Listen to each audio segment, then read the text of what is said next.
శుభోదయం. నారుమచ్చి నోట ఓ మంచి మాట.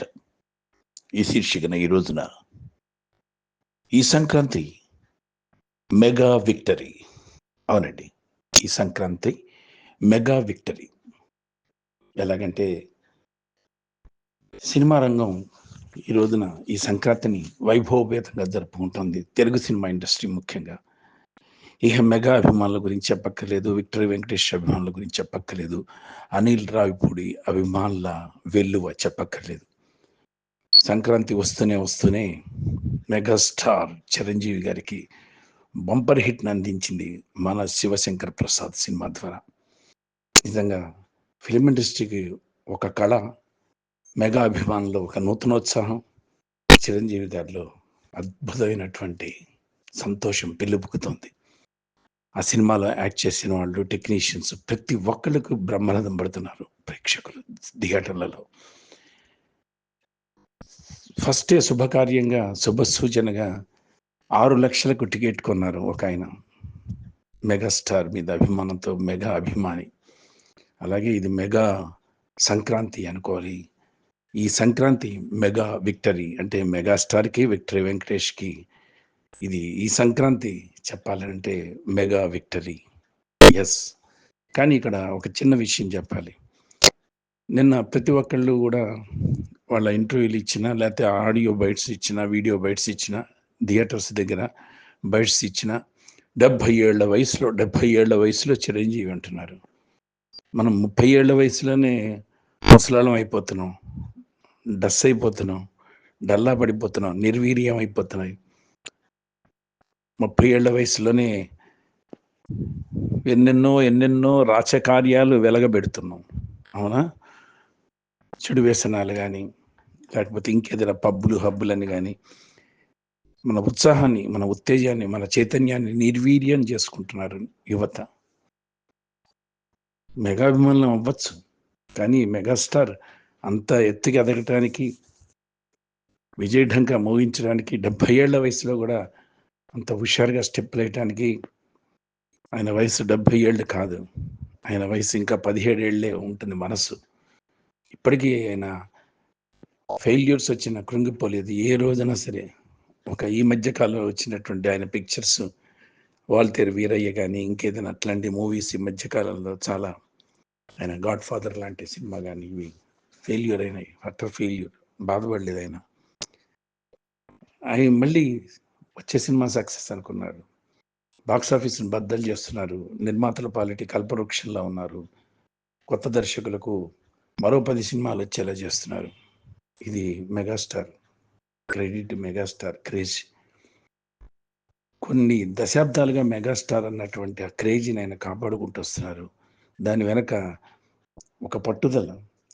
70 ఏళ్ల వయసులో ఒక మెగాస్టార్ చిరంజీవి గారే కాదండి, 70 ఏళ్ల వయసులో అమితాబ్ బచ్చన్, మరి 70 ఏళ్ళు దాటిన వయసులో నరేంద్ర మోడీ, మరి 70 ఏళ్ల వయసు ఈ రోజున పెద్ద పెద్ద రాజకీయ నాయకులకి, గొప్ప ముఖ్యమంత్రులకు, నారా చంద్రబాబు నాయుడు గారికి 70 ఏళ్ల వయసు దాటిన తర్వాత వాళ్ళల్లోనే కుర్రకారు ఉంటున్నారు.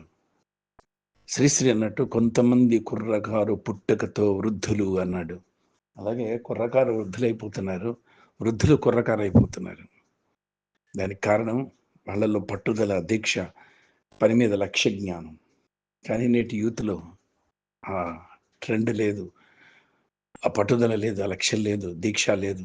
చదువు అయిపోగానే ఏదైనా ఐటీ ఉద్యోగాల్లో చేరటం, ఇంకెక్కడైనా ఉద్యోగాల్లో చేరటం, సరే ఇక సంసారం సాగరం అని కొంతమంది ఎంజాయ్ అంటూ సాయంత్రం అవగానే హబ్బులు, లేకపోతే illegal contracts, including ladies also. ప్రతి వాళ్ళు వెర్రి వ్యామోహాల్లో పడుతున్నారు. ప్రతి వాళ్ళు ఒక టార్గెట్ పెట్టుకోవాలి, లక్ష్యం పెట్టుకోవాలి. వాడు అదృష్ట జాతకుడు అంటారు. జాతకం అదృష్టం కాదు. జాతకంలో తప్పులు ఉన్నా మెగాస్టార్ చిరంజీవి ఇన్నేళ్ల బట్టి ఉంటే దశలు మారవా? ఆయనకి జాతక చక్రం ప్రకారం చూస్తే ఎప్పుడూ శుక్ర మహాదశ ఉండదు, ఎప్పుడూ గురు మహర్దశ ఉండదు, ఎప్పుడూ బుధ మహర్దశ ఉండదు. కేతు మహర్దశ వస్తుంది, శని మహర్దశ వస్తుంది, రాహు మహర్దశ వస్తుంది. ఎవరికైనా సరే, ఏ మనిషికైనా సరే, ఎంతటి గొప్ప ప్రధానమంత్రి కానీ, రాష్ట్రపతి కానీ, మెగాస్టార్లు కానీ, ఎవరికైనా సరే, సూపర్ స్టార్లకు కానీ. కానీ వాళ్ళ జాతకాల్ని అలా కాదు పట్టించుకోరు, దృష్టిలో పెట్టుకోరు. కష్టే ఫలి, కష్టే ఫలి. మనం ఇండస్ట్రీలో ఉన్నాం. ఇక్కడే వృత్తి, ఇక్కడే టార్గెట్, ఇదే లక్ష్యం. సంపాదనకు గాని, క్రేజ్‌కి గాని మనం పోయినా గూడా అభిమానుల్లో మనకున్నటువంటి అభిమానం వెల్లువెత్తాలి అనేది. ఆ క్రేజ్‌లో పడిపోతారు. ఆ ప్యాషన్‌లో. ఎంతమంది నిలబెట్టుకుంటున్నారండి ఇండస్ట్రీకొచ్చి? ఒక సినిమాలో నటించాడో లేదో వాడు కాళ్ళు ఎగరేస్తున్నాడు. రిపోర్టర్స్‌కి కొంచెం యాడ్వర్స్‌గా మాట్లాడతాడు. ఎడ్డేవని చేస్తాడు రిపోర్ట్స్‌ని. ఎదిరించి మాట్లాడతాడు ప్రెస్ మీట్స్‌లో వాటిల్లో. ఒక సినిమా, 2 సినిమాలకే కాలర్ ఎగరేస్తున్నారు. మూడో సినిమాకి కాలర్ మడిచి ఎక్కడో పెట్టుకొని ఎళ్తున్నారు. అట్లా ఉన్నది ఈ రోజున.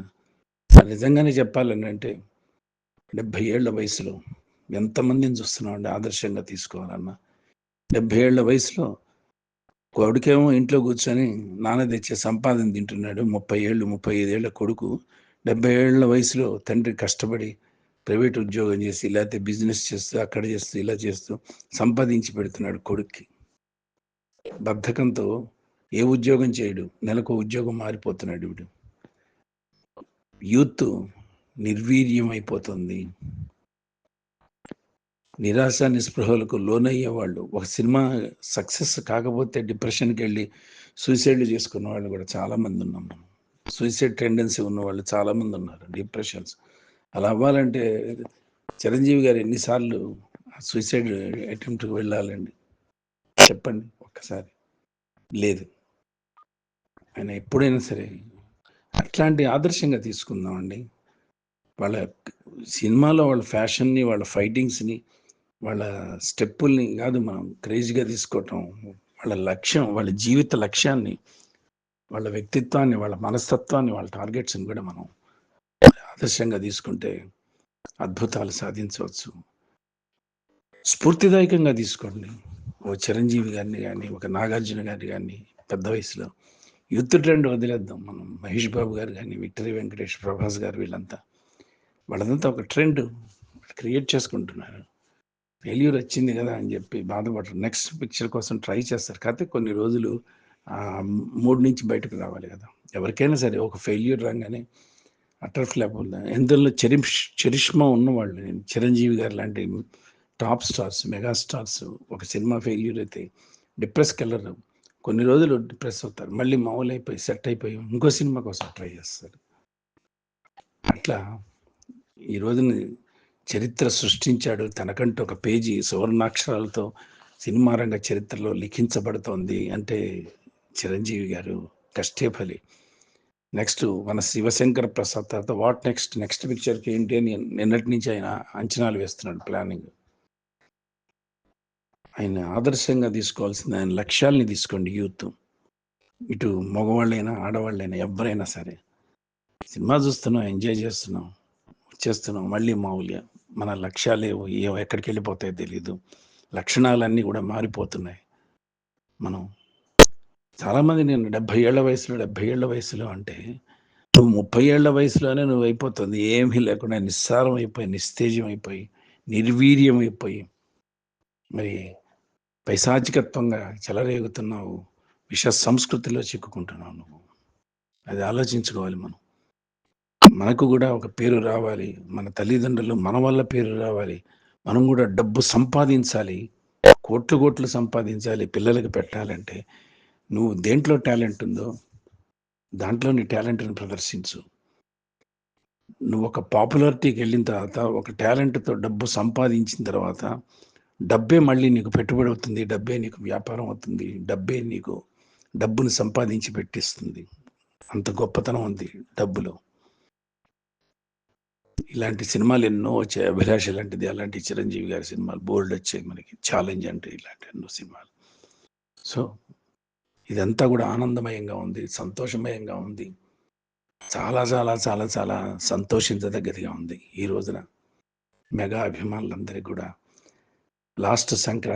సంక్రాంతికి వస్తున్నాం అని జెప్పి అనిల్ రావిపూడి, విక్టరీ వెంకటేష్‌ని తీసుకొచ్చి ఒక బంపర్ హిట్ ఇచ్చాడు. అద్భుతమైన సినిమా. లాస్ట్ ఇయర్ సంక్రాంతిని అలా, అలా, అలా, అలా గుర్తు చేసుకుంటూ ఇప్పటికి ఆ సంక్రాంతికి వస్తున్నాం పాటలు, వెంకటేష్ నటన, హాస్యం ఇవన్నీ మనం అలా అలా గత మధుర స్మృతులుగా బ్యాలెన్స్ చేసుకుంటూ ఉండంగానే ఈ సంక్రాంతి ఛాలెంజ్ చేస్తూ చిరంజీవి గారిని తీసుకొచ్చేసి ఒక నూతన ఒరవడికి క్రియేట్ చేశాడు అనిల్ రావిపూడి. యువకుడు మరి. అనిల్ రావిపూడి యూతే కదా! అనిల్ రావిపూడిని తీసుకుందాం. అన్నీ తను తీసే సినిమాలన్నీ కూడా చాలా జాగ్రత్తగా రాజమౌళి గారిలాగా. రాజమౌళి గారి విధానం వేరు. అనిల్ రావిపూడి గారి విధానం వేరు. ఎంటర్‌టైన్‌మెంట్, ఫక్తు కామెడీ అన్నీ మిక్స్ చేస్తాడు అనిల్ రావిపూడి. Excellent director. ఇప్పుడు మనకు కావాల్సిన అసెట్స్ అనిల్ రావిపూడి. మేధావులు ఉన్నారు. గొప్ప గొప్ప వాళ్ళు. సుకుమార్ లాంటి మేధావి ఉన్నాడు. మరి వినాయకరావు, వినాయక్ లాంటి వాడు ఉన్నాడు. శ్రీనివాసరెడ్డి లాంటి వాళ్ళు ఉన్నారు. వీళ్ళందరూ ఏమైపోయారు అనిపిస్తూ ఉంటుంది ఒక్కొక్కసారి. గొప్ప డైరెక్టర్స్ హిట్లు ఇచ్చారు అని చెప్పి. కోదండరామిరెడ్డి గతంలో ఇచ్చేవారు అలా. సో 70 ఏళ్ల వయసు ముఖ్యం కాదండి. 17 ఏళ్ల మనసు ముఖ్యం. లక్ష్య జ్ఞానం, లక్ష్య సిద్ధి, లక్ష్య శుద్ధి ఉండాలి. మెగాస్టార్ ఇప్పటికీ ఆయన 70 ఏళ్ల వయసులో కష్టపడుతున్నాడంటే అది ఆదర్శంగా తీసుకోండి యూత్ ప్లీజ్. దయచేసి 70 ఏళ్ల వయసు అనేది కామెంట్లు చెయ్యొద్దు, అట్లా మాట్లాడొద్దు. 70 ఏళ్ళు ఇన్స్పిరేషన్. నరేంద్ర మోడీ 24 గంటల్లో 23 గంటలు పనిచేస్తాడు. 1 గంట పడుకుంటారు ఆయన. మరి ఆయన ఆదర్శనీయం కదా! దేశం గురించి ఆలోచిస్తాడు, సరిహద్దుల గురించి ఆలోచిస్తాడు, మరి సైనిక పటిష్టత గురించి ఆలోచిస్తాడు. ఒకవైపు దేశ ప్రతిష్ట గురించి, రాయబారులు విదేశాల్లో ప్రాబ్లమ్స్ గురించి, ప్రతి రాష్ట్రం గురించి ఆలోచిస్తాడు. పార్టీ పటిష్టత కోసం ఆలోచిస్తాడు బీజేపీ. ఇలా ఎంతమంది ఉన్నారండి? రాజ్నాథ్ సింగ్, ఇట్లా ఎంతోమంది కురువృద్ధులు ఉన్నారు. పివి నరసింహారావు మేధావి ఆయన కూడా మరి ప్రైమ్ మినిస్టర్ చేశాడు. అందుకని ఆఫ్టర్ ఆల్ అని తీసుకోవద్దు. మీ నాన్న కూడా 70 ఏళ్ల వయసే. మీ నాన్నని ఆదర్శంగా తీసుకోండి. మీ నాన్న మీకోసం కష్టపడుతున్నాడని తీసుకోండి, వృద్ధుడని. అంతే తప్ప నాన్నని తీసుకెళ్ళి ఎక్కడో వేస్ట్ బాక్స్ లాగా, డస్ట్బిన్ లాగా తీసుకెళ్ళిపోయి వృద్ధాశ్రమాల్లో చేర్చడం, కొన ఊపిరితో ఉండంగానే, బతుకుండంగానే తీసుకెళ్లి శ్మశానంలో పడేసి రావటం, ఇలాంటివి చేయొద్దు దయచేసి. సో ఈ నూతన సంక్రాంతి రోజున, ఈ కొత్త సంవత్సరంలో 2026లో మెగాస్టార్ చిరంజీవిని ఆదర్శంగా తీసుకోండి. ఆయన ఆదర్శాలను, ఆయన లక్ష్యాలను, ఆయన లక్ష్యసిద్ధి, పట్టుదల, కసి, ఫైర్ ఇవన్నీ తీసుకోండి. స్వస్తి భవదీయుడు నారు మంచి.